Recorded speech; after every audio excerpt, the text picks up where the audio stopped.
being late. All right, good afternoon, everyone. Sure. The proposed FY22 budget for the Department of Public Works and Transportation totals $452.3 million, including $330.2 million in Metropolitan District funds, which the Council does not appropriate. The general fund portion of the budget totals $120.7 million, an increase of $7.8 million, or 6.9%, primarily due to increases in personnel expenses such as COLAs and salary review, service contracts, including hauler increases, new bulk material collection, and new county circulator operations and maintenance, advertising for the new zero waste education and outreach program, and operational supplies such as tires and automotive parts, offset by a decrease in waste disposal primarily due to reduced costs in contractor disposal of Harford County solid waste. The special fund portion of the budget totals $1.3 million and decreases by $1.6 million, or 54.9%, primarily due to the one-time Towson Circulator bus and bus facilities grant in FY21, totaling $1.7 million.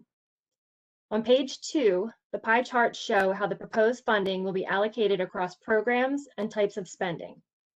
The Bureau of Solid Waste Management represents the largest program allocation, while contractual and professional services and personnel costs represent the largest spending allocations. On page 3, significant changes in the budget are summarized, including increases in personnel expenses of $1.6 million, operating expenses of $6.2 million, and special fund decreases of $1.6 million due to the one-time Towson Circulator bus and bus facilities grant in FY21.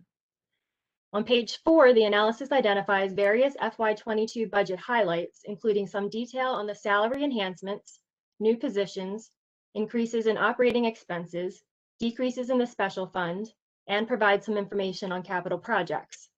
On page 5, the analysis identifies 2 potential operating budget reductions for the Council's consideration.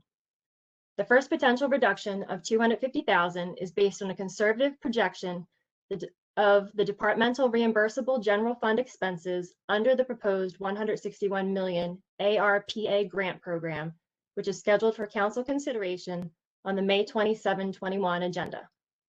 The second potential reduction of $750,000 is based on the lack of quantitative justification and the lack of procurement timeline to support the proposed $977,000 advertising budget for the county's new zero waste education and outreach program. Other topics for discussion, which begin on page 6, include solid waste management, personnel changes, transportation, the impact of the COVID-19 pandemic on operations, capital projects, highway operations, and the Metropolitan District Fund. At this time, I would like to turn it over for discussion.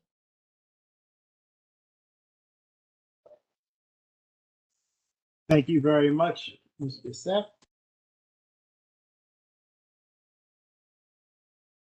Now we move on to Ms. Andrea Walker.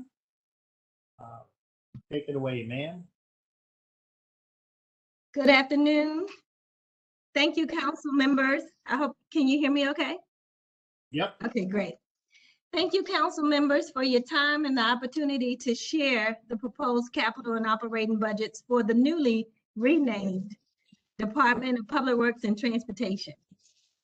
This is a significant week for us, not only because of the budget and the new name, but because it's also National Public Works Week as well. A time when we recognize the people who make it all work. A time when we recognize where they have gone above and beyond, and a time where we simply say thank you. Incidentally, you might see our National Public Works posters in several buildings around the campus with the theme, Stronger Together. Working in this pandemic has shown us how strong we are together. So if you happen to see a Public Works employee this week, please take the moment to say thank you, for we are truly stronger together. As you know, DPW is one of the largest departments with just under 1,000 employees. We have a large, diverse staff that covers everything from solid waste collections to designing for new roads.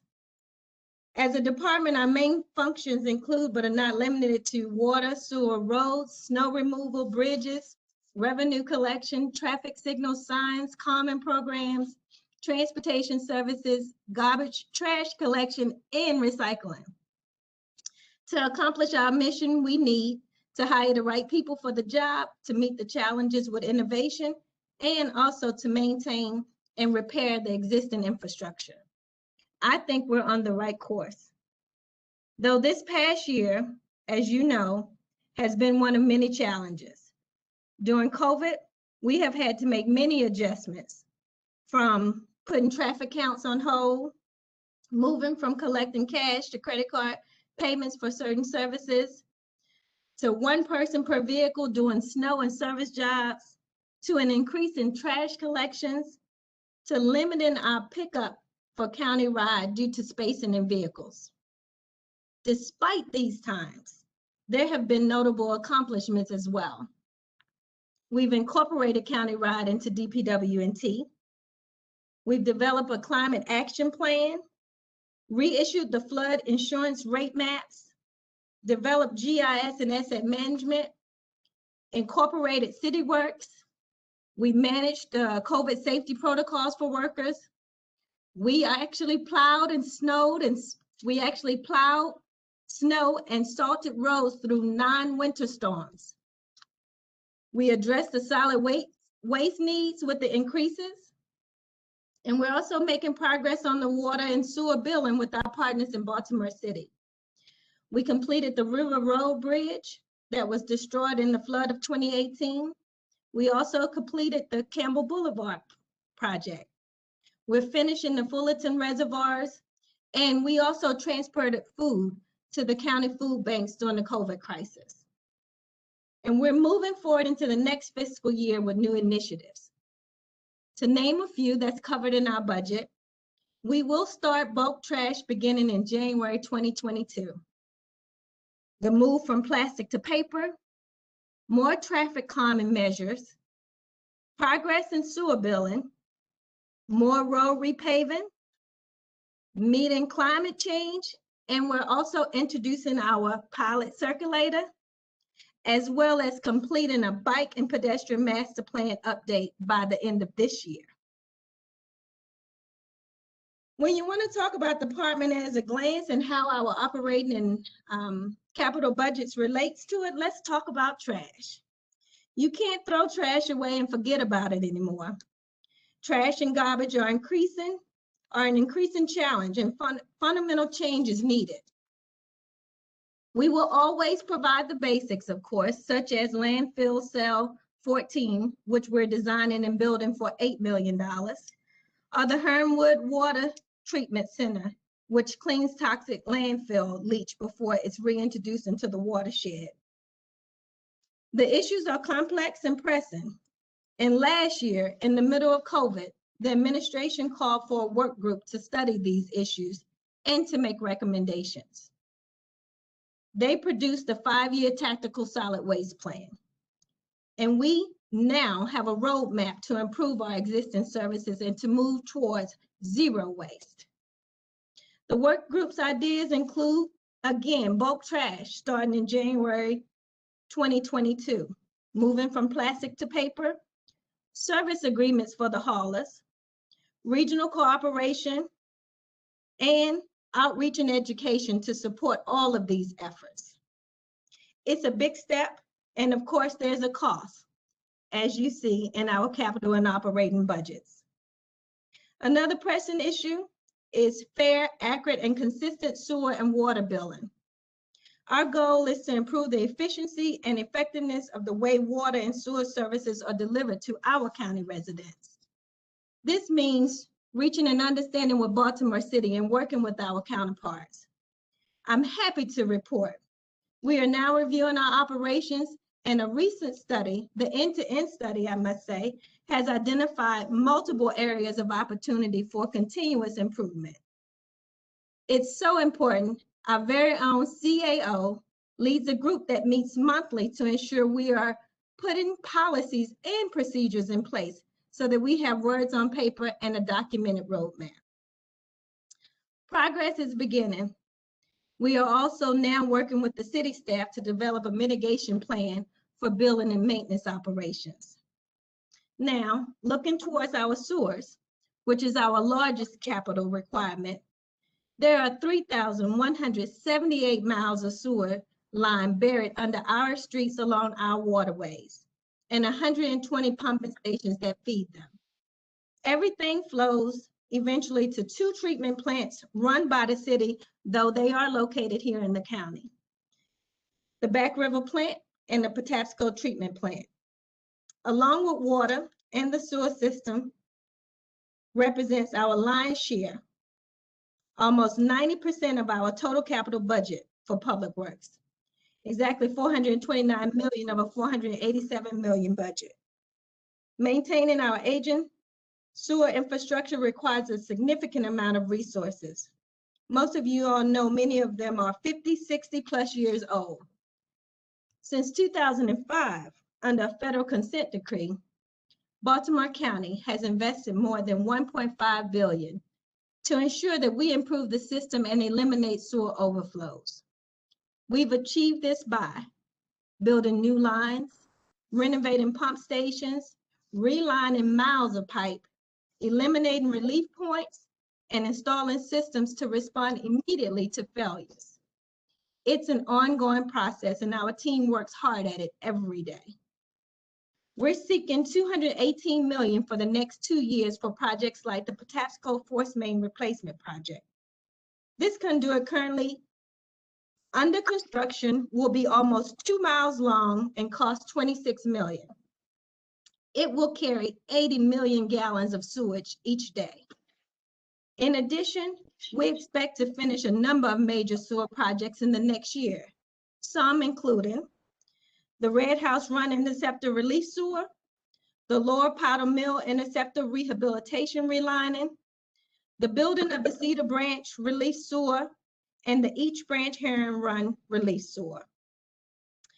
As it relates to our water infrastructure, our capital program for water, 211 million, only slightly smaller than the sewer capital program of 218 million, covers many projects as well, including the Ashburton Water Treatment Plant, where we're building 2 20 million gallon underwater reservoirs.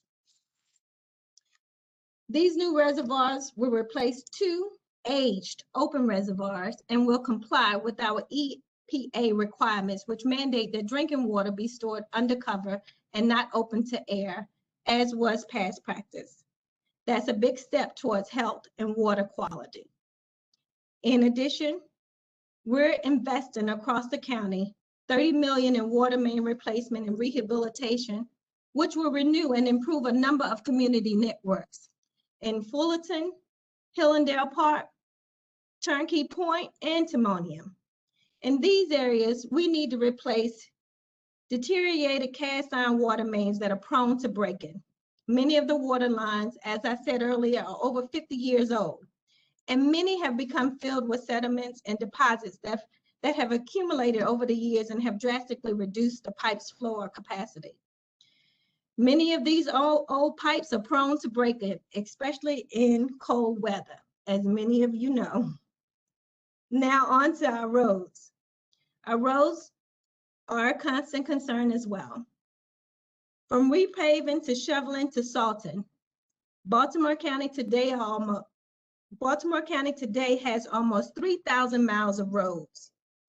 Our roads conditions vary from excellent to marginal. As you know, we're not building many roads today because after 70 years of rapid construction, community connectivity is good. But what we are doing is repairing and resurfacing our roads. Paving typically lasts between 15 to 25 years, depending on a variety of conditions, traffic volumes, and weather.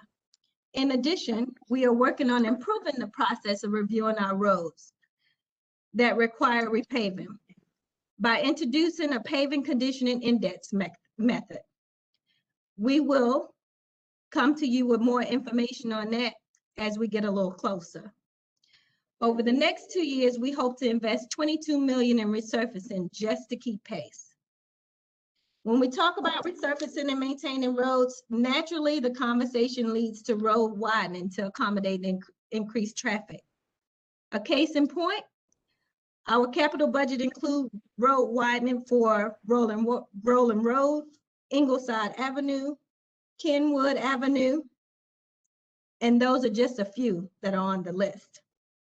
These future projects will all come with curb, gutter, and sidewalk improvements.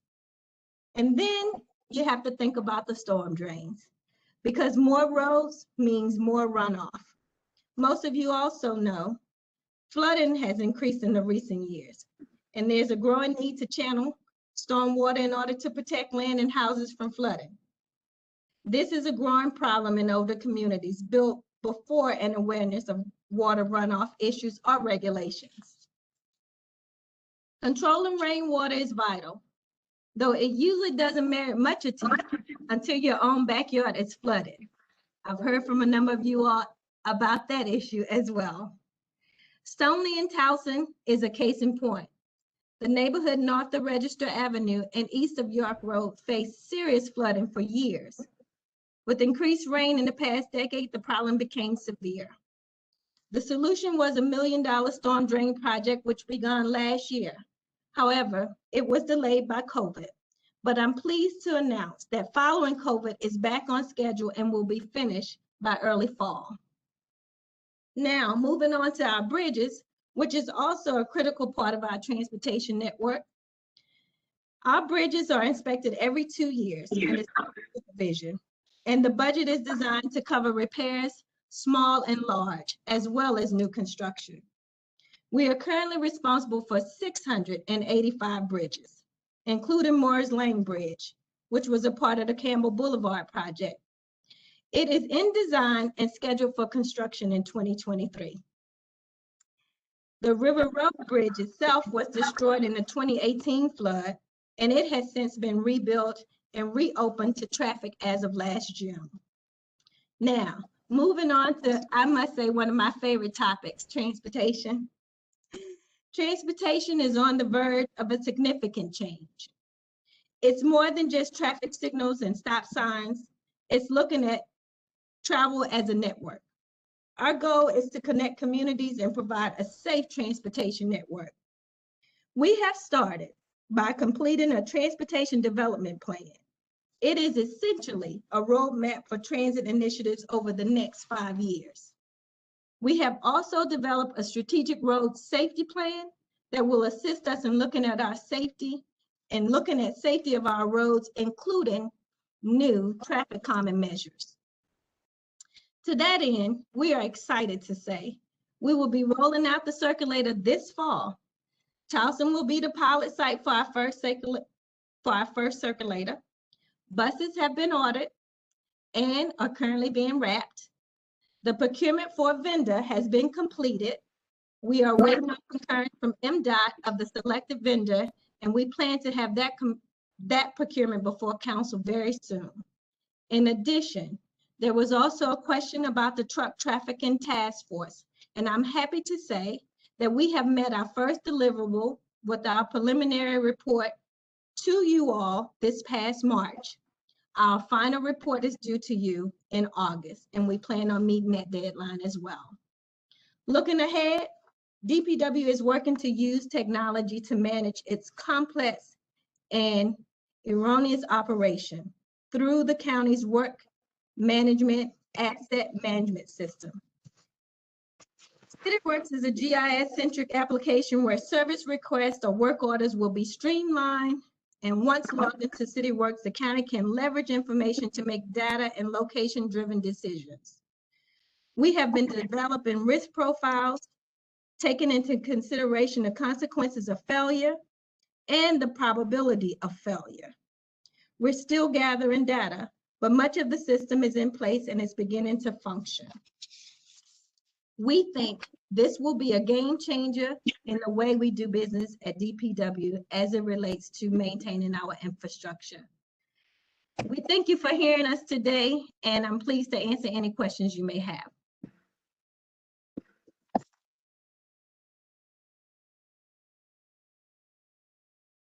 Mr. Chairman. Thank you very much, Ms. Walker. We certainly appreciate your presentation, and we still need to get to some of those questions real fast. I know you answered some of your presentation, but at this moment, Councilwoman Bennett. Thank you, Mr. Chairman. Sure. Director Walker, music to my ears about Moore's Lane, but this is not the first time I've heard that. So I'm hoping that it's the last time I'm going to hear it. 2023, correct? Yes, ma'am. Construction. That is going to be so huge for that area, for 40 to extend over to Philadelphia Road. So thank you so much for mentioning that. And I would just like to take a minute just to thank you and all of your staff and all the folks over in Public Works, whatever department they work in. I know they're such hardworking people, and everyone is so responsive to my office. And I really, really appreciate that, because you're really responding to the constituents when you respond to me. And they're always so impressed with the updates they get and how quickly they get information back. So thank you. And I have to tell you, I called 2 constituents personally last week to let them know that the funding was made available to take care of that flooding problem over in Parkville. They have been dealing with that for 10 long years, really. And when I told them they were going to get relief and the funding was there, I'm telling you, they said to tell you thank you. And they're really looking forward to seeing everybody out there working sometime soon.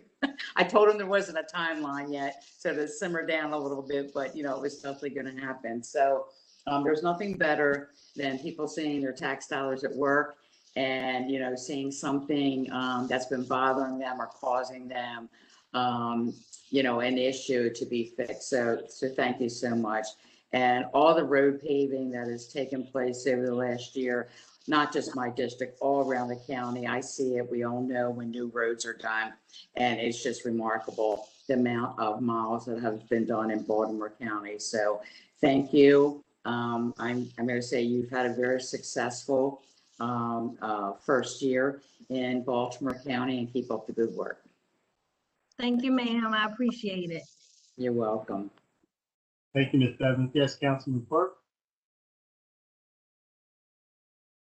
Thank you, Chairman Jones, and Ms. Walker. Thank you, and all the people that are out doing all the heavy lifting and really making things go. We definitely appreciate it and recognize that really everything does start and stop with Public Works for many of our citizens, and so we do appreciate it, especially the people really doing all the sidewalks and the potholes and all the things that citizens really count on a daily basis. And at some point, I wouldn't mind, we don't have to do it now, but at some point, definitely wanted to really circle back on River Road.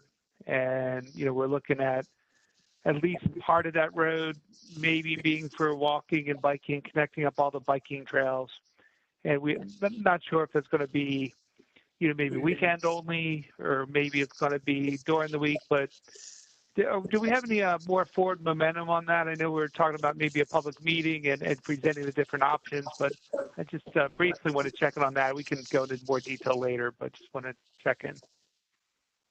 Yes, we do. We had a meeting last week with Mr. Dave Farrell and MDOT, and released someone from your office to reset to make sure that we could have a public hearing as soon as that funding came in. So we have reached back out and it has not come in at final check, but we are planning, and we did do a reset so that we don't lose that grant money. So we recently had that meeting just like. Any chance we might see that happen sometime so people can enjoy the summer, or are we 2 years down the line, or are we closer? I mean, I'm just trying to understand the, when we'll actually see that. So we are on the line waiting for the federal government to give us a check. And I actually can't do anything until that check actually comes through. And unfortunately, they have been very delayed in coming out to do the final inspection of the bridge. So that is the only holdup. As soon as the final inspection of the bridge comes and the check comes, we will hold a public meeting. Perfect. All righty. Thank you. No, I appreciate the update. I just want to make sure I understood.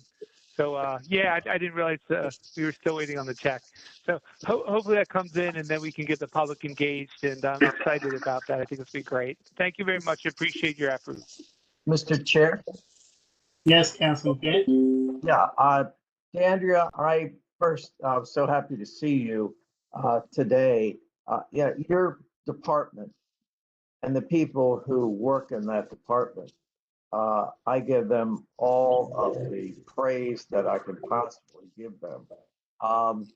I, of course, have been in office a long time. I've worked with many people from other subdivisions.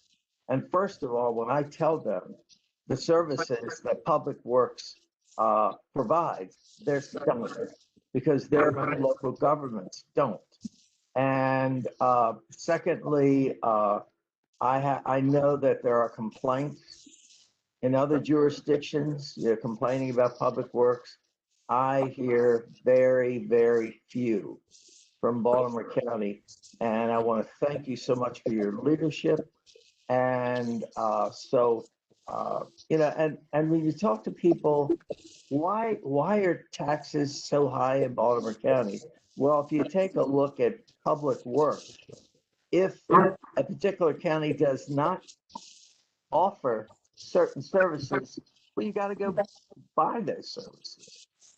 And many of these services are included in our package for our constituents. So I certainly want to thank you for all you do. I love your attitude. And the only thing I ask is please get this one thing done I need done, because I'm being bombarded. It's, you know, it just was not handled right. So I'll just say that. And again, thank you. You do a great job. Your department does a great job. And may you continue for many years, if that's what you want. Thank you, Councilman. I appreciate your support. Thank you so much. Mr. Yes, Chairman? Councilman Marks? Yeah, thank you very much. DeAndrea, you and I are both, I guess, transportation professionals, right? I worked in the federal and state Departments of Transportation before I was elected to the council, and I knew you there, and you have performed very admirably. And you are, I think, making an already good department even better. I echo what a lot of my colleagues have said. Thank you for addressing a lot of these long-term issues, the Register Avenue, the flooding, the circulator. It's good to see that moving. The Northeast Trail, we haven't talked about that. That's Councilwoman Bevins and I have that in our districts. That's moving along. I want to, you know, to the extent you can help Councilman Catch with his issue in the circulator, I would appreciate that. Anything we can do to help him. I care about the operation of the circulator, and I just want to lend my voice to anything you can do to help him there. I just have two questions. The first is, and Ms. Rogers might be able to answer this as well. What is the status of the study on the city and county water services? And Ms. Rogers, if you want to answer that, that's fine with me. I'd be happy to, Councilman Mark. We have completed the study. The mayor and the county executive were briefed the first part of May, and we are preparing to release the study. There are a number of excellent recommendations. Some things we knew about, some things we're already working on. We have a executive summary that highlights areas of the study that maybe 15 pages, and then we have the full study, which is about 400 pages. But we are looking forward to working with the city to implement certain aspects of the study. There is a full section on governance models that's in the report as well. That's good. Very thorough, comprehensive, well executed study. So we're happy. As soon as that report is released, we'll get you and happy to brief you on the pieces that we're moving forward with. Yeah, I have a water main that is about 150 feet from my house along Seven Courts Drive. And Miss Walker knows this very well, and it's had 3 or 4 leaks this year. Let me tell you how dedicated Miss Walker is. On Christmas Eve, she was helping me get relief with that water main. That meant a lot to my constituents and I just want to thank you for that. The only other question I had was the landfill capacity is really shrinking, right? When I was elected, it was like we had like 50% of the life left, and now it's shrinking. Any concern about that? Any ideas how to deal with that? Well, actually, we've completed our solid waste work group, and there were a number of recommendations. The CE has the report. Hopefully that we'll release the report. We had some interim recommendations that we put into the 2022 budget proposal. You'll see various pieces there, those longer term infrastructural pieces. We're hopeful that as the federal funding, especially on the infrastructure side, comes forward, we're going to be able to do some longer term things. There's some interim steps that we're able to take to extend the life of the landfill. We're also looking at our region, looking forward to working with our regional partners, because trash disposal, there's something, and I'm sure that Councilmember Patoka can talk about eye-opening awareness that trash will never end. I mean, it's something that we as a jurisdiction, along with other jurisdictions, have to really come to terms with as we move toward a more zero waste kind of mindset. So I'm pleased to say that we've got some interim steps on the landfill, preserving the life of the landfill, but we also have to take steps as to what are we going to do long term in terms of trash disposal. It's a series of steps that we have to take. It starts with what we put in the trash that needs to be disposed of. Diversion of trash is a big part of this equation. Yeah, I got you. I got you. Again, you're doing a great job, DeAndrea, and this administration. I think there's been great people serving in all the administrations I've been with, and every administration has done some good things. But what I like about this administration is the holistic approach they bring to transportation and the collaborative way you work with us. So I want to really thank you for that. Good job. A pleasure. Thank you, sir. Mr. Chair. Yes, go right ahead, Councilman. Thank you, Mr. Chair. Ms. Walker, I concur with my colleagues. I think you do a terrific job as Director of Public Works and Transportation. I think your can-do attitude is infectious throughout the agency, and we see that. And there are a couple of folks I'd like to point out who have really done a great job that are in Public Works. Tony Russell has done an outstanding job. Christina Shoemaker, and also on the solid waste side, Scott Krell and Lynn Beck have really done wonderful work, along with Jeff Gephardt. But I was a little bit surprised after having worked with you on the solid waste work group that you said transportation is your favorite, because I thought you were converting over to having, and I know this is going to sound funny, solid waste as your favorite, but I know that now in Public Works, they're all your favorites. They're all my favorites now. I should have never said that. But anyhow, keep up the good work, and like I said, I think that can-do attitude has been infectious and is very visible. I think you hear that from my colleagues, I hear it from my team members, and I hear it from the community. Mr. Chair. Councilman Katz? Yeah, very quickly. I haven't come to you about this, Andrea, but I've had 2 communities in my district upset that the macadam has gone from black to gray, and which to me, I haven't gotten to you about it. But when the macadam turns gray, that's no sign that it's going to fall apart, is it? that it's gotten so old, it's gonna fall apart? I don't know. I may have to get back to you on that one. But just, if you do, tell me now. It is not a sign of it falling apart. Tell me that. Oh, no, it's not a sign. Great. Definitely. Thank you. Thank you. I can relay that to my several constituents. Thank you. You're welcome. Okay, Ms. Walker, well, I believe that covers all the questions. I have a few, but let me start by just thanking you so much for your hard work and dedication. I think it is clear to me that I too can share with what the Councilwoman Benton said. You know, there are a number of issues in my district that had been outstanding for quite some time, and you jump right in there and start bringing them to some resolutions, which really made me feel a lot better, and certainly make my constituents feel a lot better.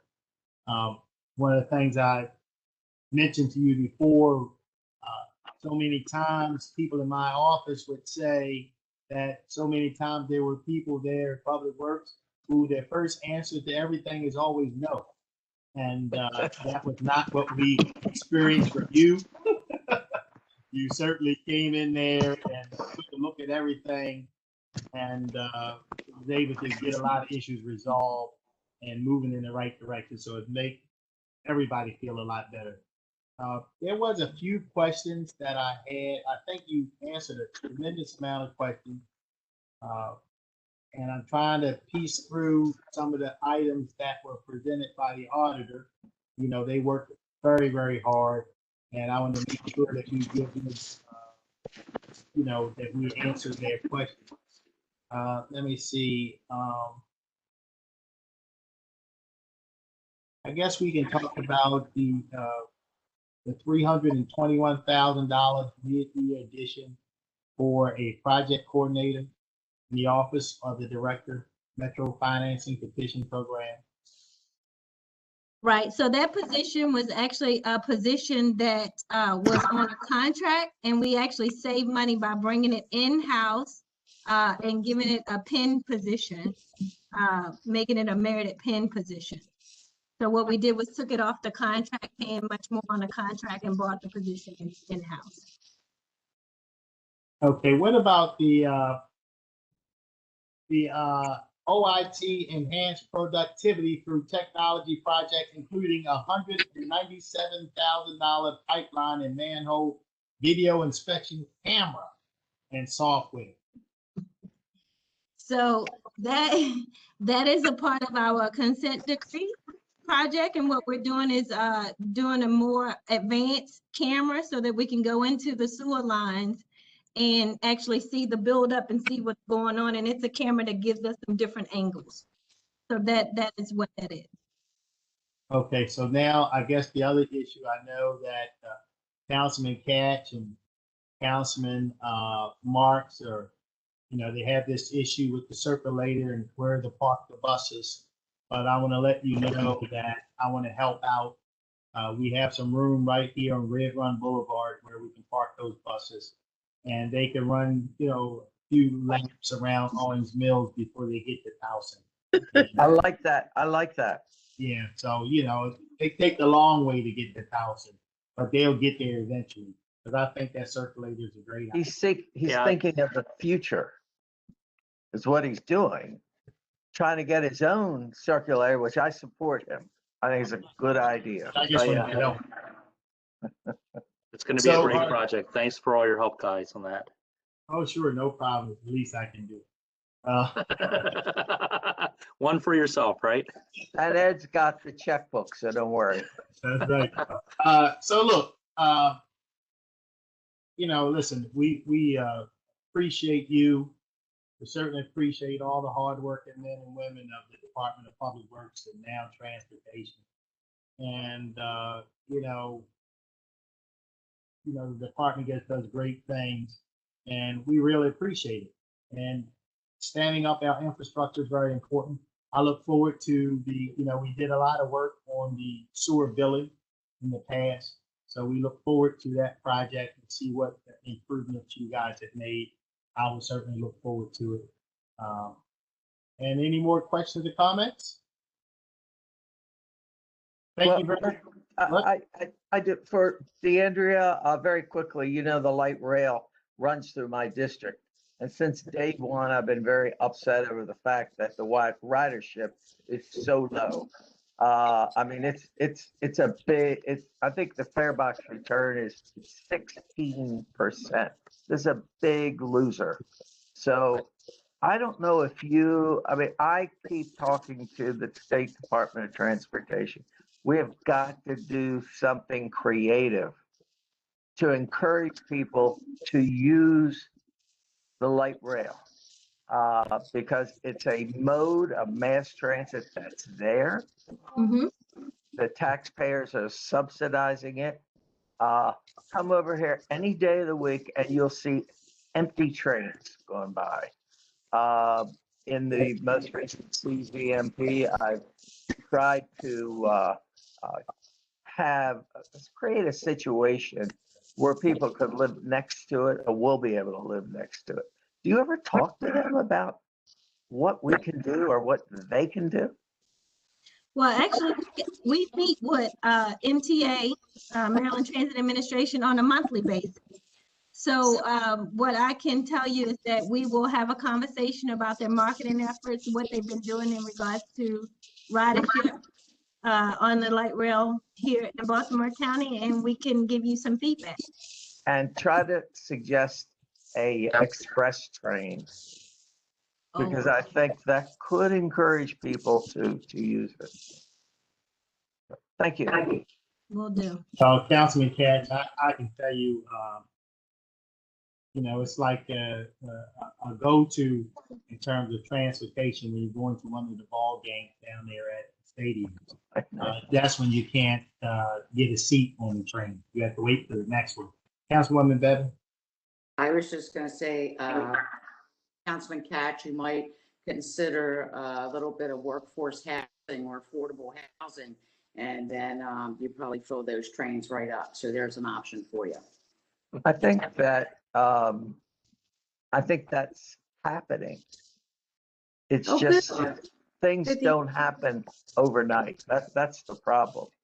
I don't know if you know, there's an affordable housing development that went online last month. Oh, good.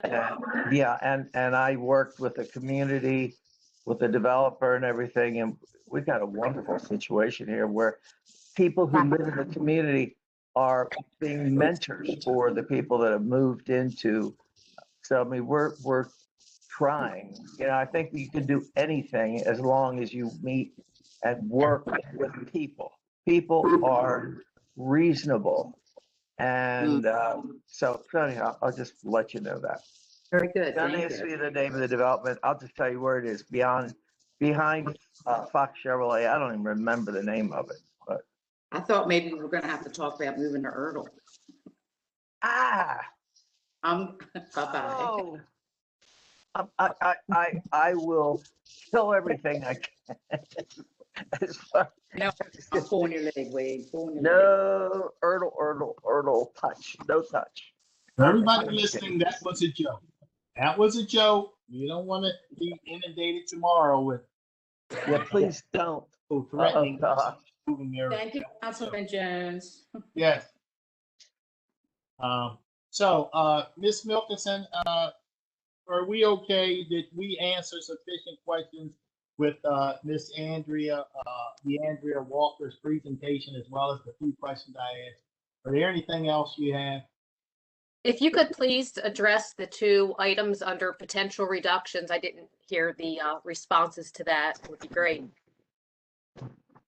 Okay. There was a potential reduction in, if I'm not mistaken, there was a question about a potential reduction in advertising, the money that we asked for as a part of the 5-year solid waste tactical plan. They asked us to include funding to do promotions for recycling. So I did notice that there was a reduction indicated there because you didn't have many details. I would ask that you give the agency an opportunity to provide more details. As you know, The initial recommendations just came out. They were still in draft form.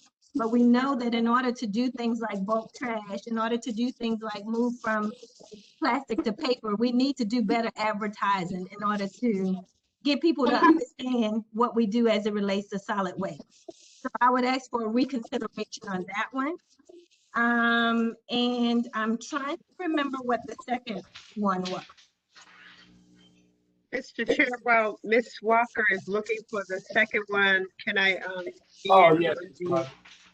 thank you. Good afternoon, council members. I would just say, with respect to education around recycling and our whole effort to move toward a zero waste mindset in the county, it was very clear. We had close to 7,000 residents respond to our community survey that talked about a need for clarity on what is recyclable. There's a lot of confusion about it.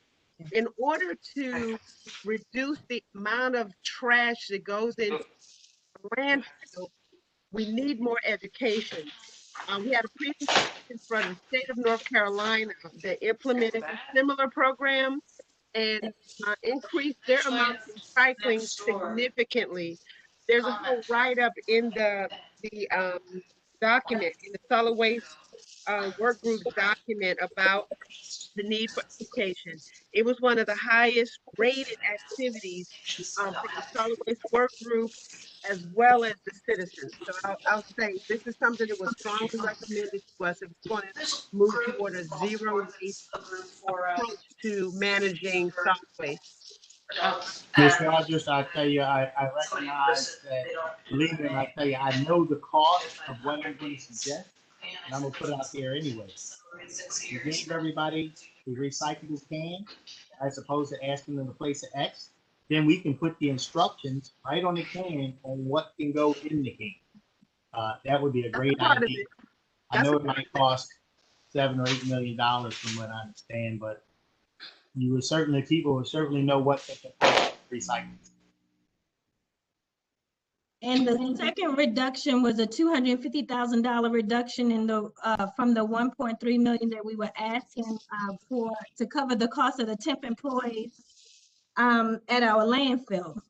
And again, we were not able to use our inmates as we had been using in the past. So this is a cost that we had in order to have employees to assist at the landfill.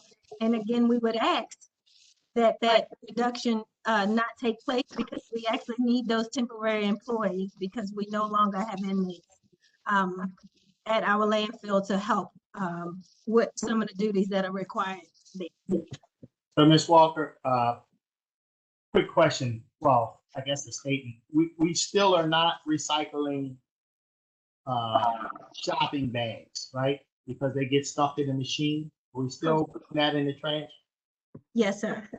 Okay, just wanted to put that out. Okay, all right. Well, thank you very much. We appreciate you. Appreciate all the men and women of the Public Works Department, and thank you for answering all of our questions today. Continue to do a great job. I'm very, very happy for you, and really appreciate the work you're doing. So, on that note, I guess we'll move on to our scheduled work session. I believe we have to switch over. Isn't that correct? Chris? That is correct, Mr. Chairman. In fact, Chris has already switched over to start, so people can sign on to the work session. So, yeah. Okay. We'll see everybody over there at the work session. Thank you. Thank you very much, Ms. Walker. Well, we'll see you over there as well. Thank you. Sure.